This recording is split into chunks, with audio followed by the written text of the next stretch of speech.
तो हेलो दोस्तों, मैं कार्तिक कुमार आप सभी को क्लास 12 का केमिस्ट्री का ऑब्जेक्टिव लेकर आए दोस्तों। तो दोस्तों आप लोग इस वीडियो में लास्ट तक बने रहिएगा। तो चलिए दोस्तों वीडियो को शुरू करते हैं।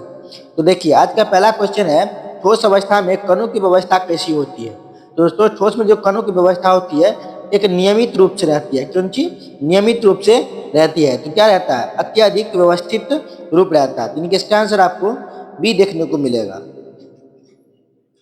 देखिए अगला क्वेश्चन है कि निम्नलिखित में से कौन सा क्रिस्टलीय ठोस है। क्रिस्टलीय के लिए हम आपको बताए थे जिसका आकार और संरचना नियमित रूप से होना चाहिए। कौन चीज नियमित रूप से होनी चाहिए? तो इसी को हम लोग कौन चीज बोलते हैं? क्रिस्टल बोलते हैं। इसमें देखिए कांच, प्लास्टिक और रबर, ये तीनों तीनों कौन सी है? अक्रिस्टलीय है। जबकि NaCl क्या है? एक क्रिस्टलीय ठोस है। देखिए अगला क्वेश्चन है, एमोर्फस का उदाहरण है। एमोर्फस मतलब दोस्तों अक्रिस्टलीय। कौन सी? अक्रिस्टलीय का उदाहरण बताइए कौन सा है? तो बताइए, अभी तुरंत बताए। कांच और हीरा। कांच और हीरा, सॉरी कांच तो कौन सी है? अक्रिस्टलीय है। और देखिए हीरा, NaCl और क्वार्ज, ये तो इसका मतलब आंसर क्या हो जाएगा? कांच हो जाएगा अक्रिस्टलीय। तो चौथा क्वेश्चन है कि क्रिस्टल में कणों की व्यवस्था कैसी होती है। अभी जस्ट बताया है कि क्रिस्टल में कणों की व्यवस्था क्या होती है? नियमित रूप से होती है। इसका आंसर क्या हो जाएगा? बी देखने को मिलेगा कि नियमित रूप से होता है। चलिए पांचवा क्वेश्चन है, इकाई सेल क्या है, यानी कि यूनिट सेल क्या है। तो यूनिट सेल जो है ना दोस्तों, एक पूरा क्रिस्टल जाला का एक छोटी सी इकाई है दोस्तों। क्या है? एक छोटी सी इकाई है। इसको बोलते हैं सबसे छोटा दोहराने वाला भाग। यानी कि ये इसी भाग को हम लोग बार बार दोहराएंगे तो एक बड़ा क्रिस्टल जाला का निर्माण होगा। जिसका आंसर आपको बी देखने को मिलेगा। चलिए छठा क्वेश्चन है कि सरल घन में परमाणु की संख्या कितनी होती है। यानी कि दोस्तों सैंपल घन में परमाणु की संख्या कितना होती है। तो इसका आंसर हो जाएगा दोस्तों, क्या हो जाएगा? एक होता है। कितना होता है? एक होता है। जबकि बीसीसी और एफसीसी में 4 और बीसीसी में दोस्तों 2 होता है। ठीक ना। चलिए अगला क्वेश्चन है कि बीसीसी में परमाणुओं की संख्या कितनी होती है। बस वही क्वेश्चन आ गया जो अभी जस्ट बोले हैं। तो इसका आंसर आप लोग ना अभी कमेंट बॉक्स में दीजिएगा कि अभी तुरंत इसका बताया आंसर कि बीसीसी में ना परमाणु की संख्या कितनी होती है। चलिए अगला क्वेश्चन है, एफसीसी में परमाणु की संख्या कितना होता है। तो एफसीसी में कितना होगा? 4 होगा। जिसका आंसर आपको सी देखने को मिलेगा। चलिए नंबर क्वेश्चन है, एसएससी की समन्वय संख्या कितनी होती है। समन्वय संख्या मतलब कोऑर्डिनेशन नंबर। तो एससी का दोस्तों कोऑर्डिनेशन नंबर कितना होगा? तो 6 होगा। क्यों? क्योंकि देखिए 4 गोला तो आपको चारों साइड में दिखेगा। 4 गोला 4 साइड में दिखेगा, लेकिन एक गोला जो होगा एक ऊपर में दिखेगा, एक नीचे में दिखेगा। तो टोटल कितना हो जाएगा? 6 गोला आपको टच में रहेगा। बीसीसी की समन्वय संख्या कितनी होती है? तो बीसीसी का कितना होगा? 8 हो जाएगा। कितना हो जाएगा? 8 हो जाएगा। चलिए 11 की क्वेश्चन है, एफसीसी की समन्वय संख्या कितनी होती है।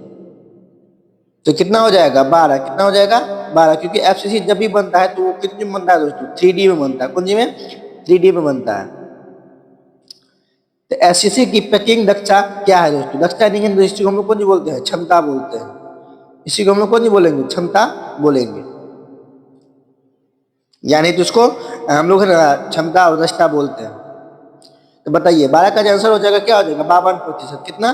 52%। दोस्तों इसमें ना रिक्ति कितना होता है? रिक्ति आप लोग ना कमेंट बॉक्स में बताइएगा। जिसका एफसीसी का रिक्ति कितना होती है, कितना प्रतिशत। एफसीसी की ना पैकिंग क्षमता क्या होगी, सॉरी बीसीसी की पैकिंग क्षमता क्या होगी। तो देखिए ए में है 52 और बी में है कौन जी 68% और सी में है 74 और डी में है 60। तो बीसीसी में जो पैकिंग क्षमता होगी वो कितना हो जाएगी? 68%। कितना? 68% हो जाएगी। आंसर आपका बी हो जाएगा। चलिए एफसीसी में पैकिंग क्षमता कितना होगा? इसका तो दोस्तों कितना होता है? 74 होता है। तो 14 का आंसर आपको सी देखने को मिलेगा। चलिए एक मोस्ट इंपोर्टेंट क्वेश्चन है 15 का, जब रिवर्स जालक की संख्या कितनी है। और वैसे हम लोग बोले ना क्रिस्टल तंत्र, वैसे अगर क्रिस्टल तंत्र है तो वैसे कितना है? 7 है। कितना है? वैसे 7 है, लेकिन रिवर्स के अकॉर्डिंग कितना है? 14 था। 15 का 16 का क्वेश्चन है, ठोसों में अपूर्णता को हम लोग क्या कहते हैं। अपूर्णता मतलब दोस्तों जो उसमें जो रिक्त स्थान होगी, कोई ठोस है उसमें कोई रिक्त स्थान होगी, हम लोग कौन जी बोलते हैं? उसे हम लोग क्रिस्टल दोष बोलते हैं। कौन जी बोलते हैं? क्रिस्टल दोष बोलते हैं। 16 का आंसर आपको ए हो जाएगा। चलिए 17 का क्वेश्चन है, छोटकी दोष में क्या होता है?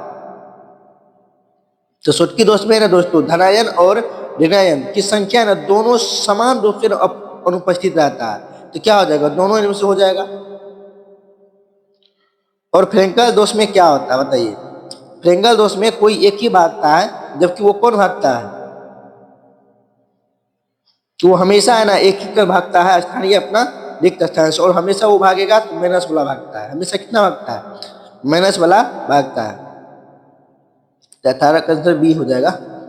चलिए 19 का क्वेश्चन है, आयनिक ठोस से बंद है दोस्तों। बताइए आयनिक ठोस है ना कैसा बंद है?